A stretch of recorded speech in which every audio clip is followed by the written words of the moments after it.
and information you need from the people making a difference. This is Comcast Newsmakers.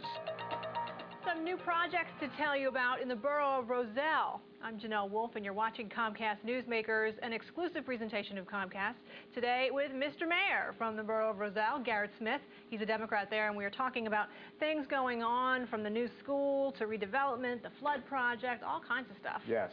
And really it's all about improving the quality of life in Roselle. We're covering many areas when we look at our redevelopment, when we look at our school system, and also when we look at our flood project. We've had a history of having issues with flooding issues in Roselle, and we currently have a $7 million grant. We have $5 million from the state of New Jersey, another $2 million from the county, and it's a great partnership, and we're going to move forward with this project. Is Roselle like on a floodplain or something like that? Parts of Roselle are on a floodplain, and really it's become a situation where it's not manageable in certain areas, and we need some help. We needed outside help, so we came together, we got this grant, and now we're coming to completion of this whole process. So what's the next step with that? The next step is that we're going to have studies coming in. We're going to go and knock on the doors of people that are being affected by this, because we need to use their property to do some work on it. And once they sign off and allow us to do that work, then we can begin the project. Dry out a little bit. Yes, yes. I know many people are excited about it. We've had great community meetings. We've made them aware of what's going on, and people are looking forward to this project.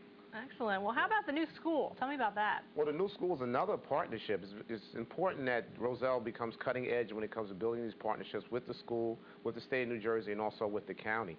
And the school system currently houses about 100 young people outside of our district in special ed.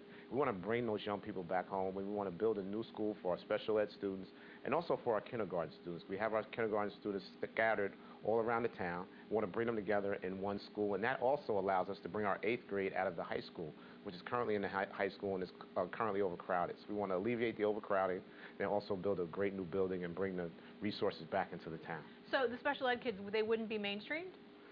No, they would not. They would still be in a separate location.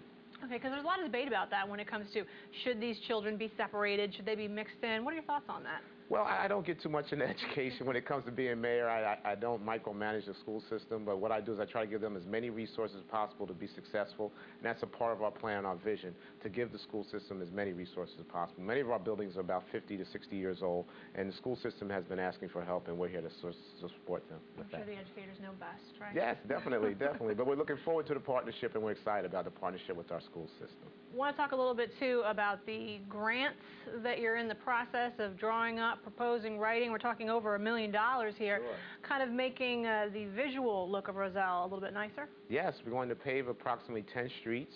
We're going to set up a streetscape project right in the heart of our town on Chestnut Street. And then we also have other projects that we'll be working on, and we're really excited. Safe Routes program for our young people going back and forth to school that we got a great grant for about $350,000. So we're real excited about 2008. We have some money that we can use, and we've been working hard to get the grants inside of Roselle. So it's going to be an exciting year in 2008. Now, the paving might set off a red flag for some people. Uh-oh, here we go with construction and traffic and, slowing down. Is that going to be a problem? Well, it will be a problem temporarily. But really, there are streets that definitely need servicing. As you know, many of our municipalities have older streets. We were looking also, like you said, at the flood project with our sewer lines and other things. So we're looking to upgrade Roselle. We're looking for people to get value for their tax dollar. So we're having real projects out there that will enhance our town. Do you have any idea what order you're going to go in as far as the area that's going to be affected first when it comes to traffic? Well, we have a list of things that we've applied for grants through the federal government and also through the state of New Jersey. So that list is already set on the streets that we're going to do. So probably within a month in advance, the residents in that area will get a notice, and they'll know what streets we're going to do when it comes to the paving. So they'll have plenty of advance notice. I want to make sure we mention the website, too. I'm sure much of this information is available there, that people can get details on when and where their area might be affected. Yes, definitely, definitely. Communication is important. All right. Final thoughts today, Mr. Mayor. Well, just an exciting year in 2008. We're looking at redevelopment. We're looking at improving the quality of life through flood project, and also we're working on the school system and the municipality coming together and doing great things in Roselle. 2008. Excellent. Well, thank you so much for joining us once again. No, good to be here. Thank you very much. Thank you. I'm Janelle Wolf. You've been watching Comcast Newsmakers here on CNN Headline News. For all of us, we'll see you next time, only on Comcast.